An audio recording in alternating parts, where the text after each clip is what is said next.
அனுபவிச்சிருப்பீங்க, நெகட்டிவ்ஸும் அனுபவிச்சிருப்பீங்க. இந்த படம் மெயினாக வந்துட்டு இஎம்ஐயோட நெகட்டிவ்ஸ் வந்துட்டு கொஞ்சம் காமிச்சிருக்கோம். ஐ திங்க் இது வந்து ஒரு விழிப்புணர்ச்சியாகவே இருக்கும் நிறைய பேருக்கு பார்க்குறப்போ.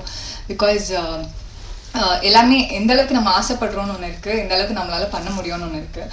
ஸோ இந்த படம் வந்துட்டு ஆசைப்படலாம், பட் அதுக்கான கொடுக்கலும் அதில் இருக்கணுன்றது வந்து இந்த படம் வந்து சொல்லணும். So mostly negatives of EMI வந்துட்டு இது படம் காமிக்கும். ஸோ உங்களுக்கு தெரிஞ்ச சர்க்கிளில் யாராச்சும் வந்துட்டு அவங்க ஃபேமிலி வந்து கஷ்டப்படுறாங்க அப்படின்லாம் இருந்துச்சுன்னா இஎம்ஐனால நீங்கள் இந்த படத்தை போயிட்டு அவங்களுக்கு ஒரு விழிப்புணர்ச்சி கொடுக்கலாம். ஸோ அந்த மாதிரி ஒரு நல்ல படம் இது, நல்ல ஒரு கண்டென்ட். சதாசிவம் சார் வந்து எனக்கு இந்த கண்டென்ட் சொல்கிறப்போ எனக்கு ரொம்ப பிடிச்சிருந்துச்சு.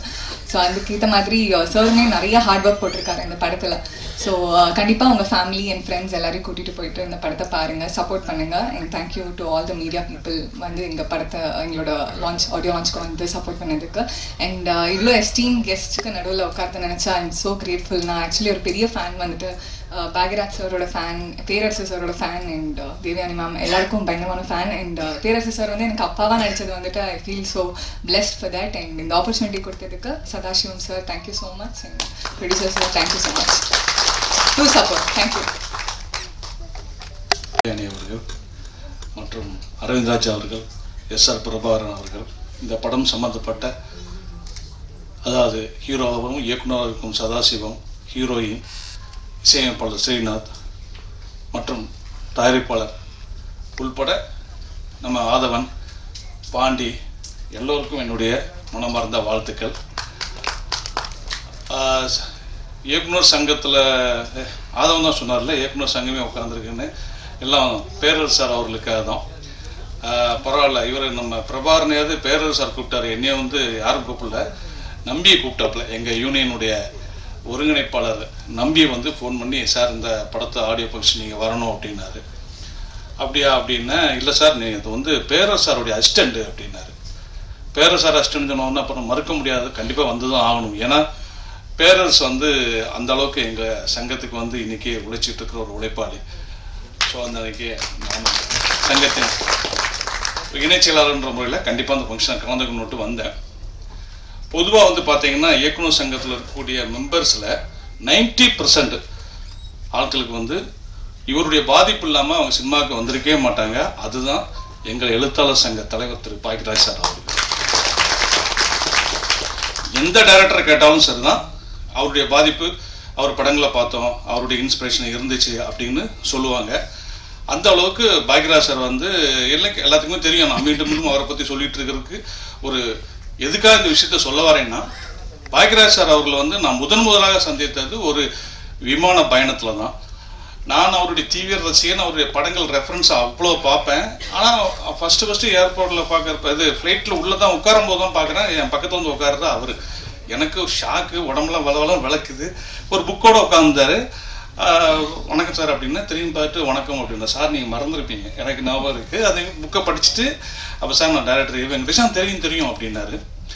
அப்போ நான் சொன்னேன், அவருடைய படங்களை பற்றிலாம் பேசிக்கிட்டு இருந்தேன். சார் நீங்கள் விடிவரை காத்துற படத்தை திரும்பவும் ரீமேக் பண்ணலாமா சார் அப்படின்னு அவர்கிட்ட கேட்டேன். இது இருக்கும் ஒரு 12 வருஷமாக இருக்கும், ரீமேக் பண்ணலாமா சார் அப்படின்னு கேட்கும்போது, நான் பண்ணணும்னு ஐடியா வச்சுருக்கேன் அப்படின்னு சொன்னார். அந்த மாதிரி அவருடைய படங்கள் எல்லாமே ஒரு இன்னை வரைக்கும் படைப்புகளுக்கு வந்து ஒரு ரெஃபரன்ஸ் தான். அதே போல எனக்கு ஒரு பெரிய ஒரு ஆதங்கம் என்ன ஒன்றுன்னு கேட்டிங்கன்னா, ஒரு டாக்டர் பார்த்தீங்கன்னா அவர் ஒரு எக்ஸ்பீரியன்ஸ் டாக்டருங்க அப்படிம்பாங்க. ஒரு பில்டர் கன்ஸ்ட்ரக்ஷன் எடுத்துக்கிட்டிங்கன்னா அவர் ஒரு எக்ஸ்பீரியன்ஸ் கன்ஸ்ட்ரக்டருங்க, அவர் ஒரு எக்ஸ்பீரியன்ஸ் இன்ஜினியருங்க அப்படின்னு எல்லாத்துக்கும் எக்ஸ்பீரியன்ஸ் சொல்லுவாங்க. ஆனால் சினிமாவில் மட்டும் குறிப்பாக அதுவும் இயக்குநர்களை எக்ஸ்பீரியன்ஸ் ஆயிடுச்சுன்னா ஏதோ அவங்க ஒரு பழைய பீஸ் அப்படின்ற மாதிரியே ஒரு ஃபீல் வந்து எல்லாத்தையும் இருக்குது.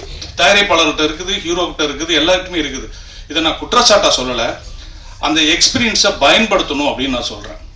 இப்போ பாக்யராஜ் சார் இருக்காருன்னா திரைக்கதையில் இன்னை வரைக்கும் அவருடைய கதையில் ரெஃபரன்ஸ் பண்ணி நிறைய படங்கள் நானே சொல்லுவேன். அவருடைய படங்களையும் இன்னும் இப்போ ரீசெண்டாக வந்து ஹிட்டான படங்களையும் ஈஸியாக ரெஃபர் பண்ணலாம் திரைக்கதைக்கு. அப்படி அவருடைய திரைக்கதையில் வந்து இன்னைக்கும் அவருடைய திரைக்கதையினுடைய பேட்டர்ன் தான் போயிட்டு இருக்குங்கள எந்த விதமான மாற்று கருத்தும் கிடையாது. வாங்க சினிமாவை பற்றி பேசலாம்னு அவர் சார் ஒரு புக் எழுதியிருந்தாரு. அந்த புக்கை படிச்சிங்கன்னா அந்த புக்கை படிச்சுட்டு நீங்கள் திரைக்கதை எழுதிடலாம். அவ்வளவு ஈஸியாக திரைக்கதையை பற்றி சொல்லியிருப்பாரு. ஒவ்வொரு அத்தியாயமும் அது ரொம்ப இம்பார்ட்டண்டான ஒரு அத்தியாயம். இப்போ தான் அதை ரீபப்ளிஷ் பண்ணியிருக்காங்க அந்த புக்கை. நம்ம திரையுலக நண்பர்கள் யாராவது சினிமா ஆர்வலராக இருந்தீங்கன்னா அந்த புக்கை வாங்கி படிங்க. அவ்வளோ இன்ஃபர்மேஷன் அந்த புக்கில் இருக்கும். சரி, இப்போ என்னென்ன மேட்ரு, மலையாளத்தில் சமீபத்தில் ஒரு பட்டையை கிளப்பிட்டு இருக்கிற ஒரு நடிகர் கம் இயக்குனர் அப்படின்னா ஃபாசில் ஜோசப். அவருடைய படங்கள் எல்லாமே அங்கே ஹிட்டு. அவர் கதை எழுதி வேற டைரக்டர் பண்ணாலும் அந்த படம் ஹிட்டு. அப்படி அவர் வந்து கதைகளை வந்து ரொம்ப சூப்பராக பண்ணிட்டு இருக்காரு. நம்ம இங்கே பேசிட்டு இருக்கோமே, உதயகுமார் ஆரம்பிச்சு எல்லாருமே, நானும் பல மொழியில் பேசியிருக்கேன், கண்டென்ட்னு.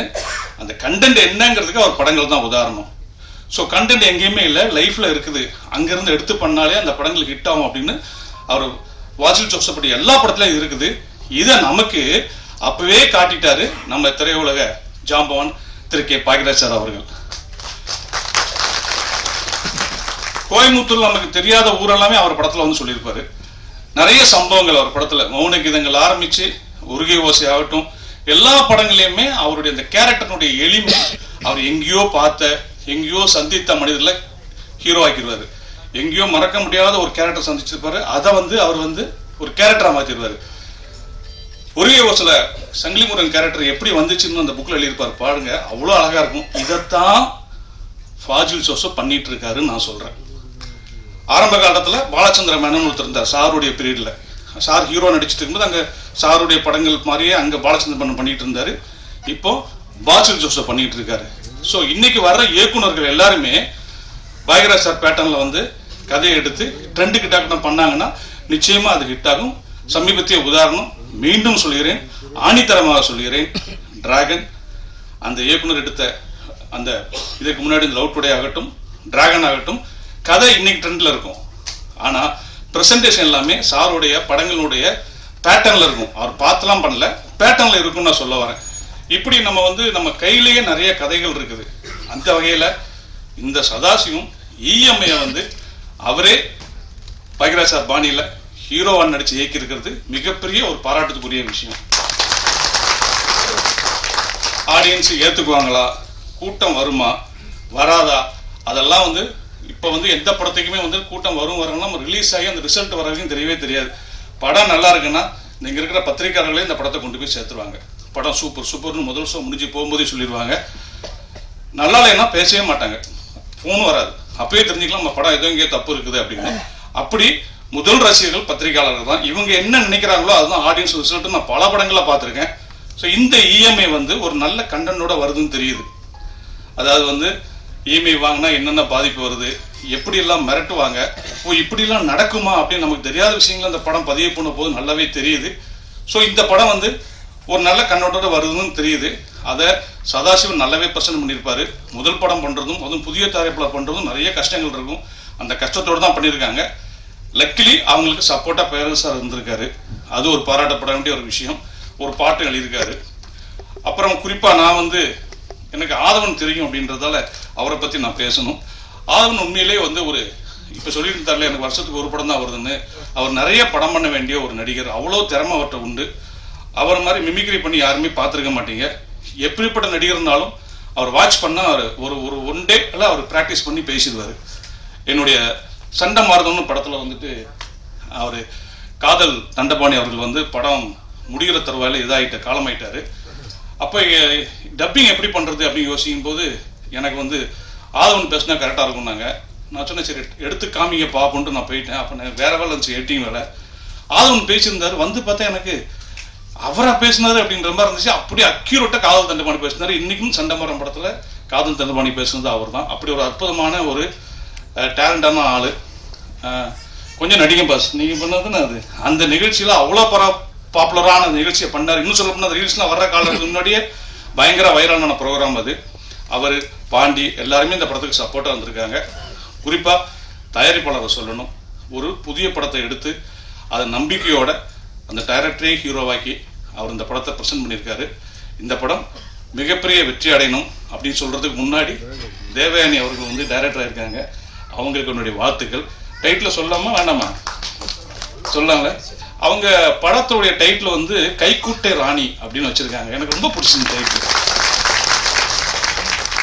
ஒரு ரொம்ப டிஃப்ரெண்டான டைட்டிலாக இருந்துச்சு. இந்த டைட்டில் கேட்டோன்னே இந்த படத்தை பார்க்கணும் அப்படின்னு தோணக்கூடிய அளவுக்கு அந்த டைட்டில். அது அவங்களுடைய முதல் டைரக்ஷன் வரக்கூடிய படம். அவங்களுக்கு என்னுடைய வாழ்த்துக்கள். இந்த இஎம்ஐ நிச்சயமாக ரசிகர்களை கவர்ந்து இந்த தயாரிப்பாளர் 10 பேரை கூட்டு வரையும் சொல்லியிருக்காருன்னு சொன்னாங்க. 10 பேர் இல்லை, நீ இன்னும் 20 பேரை கூட்டு வந்து இந்த இண்டஸ்ட்ரியில் நிறைய சின்ன படங்கள் வந்து வெற்றி அடையணும்னு வாழ்த்தி விடைபெறுகிறேன். நன்றி.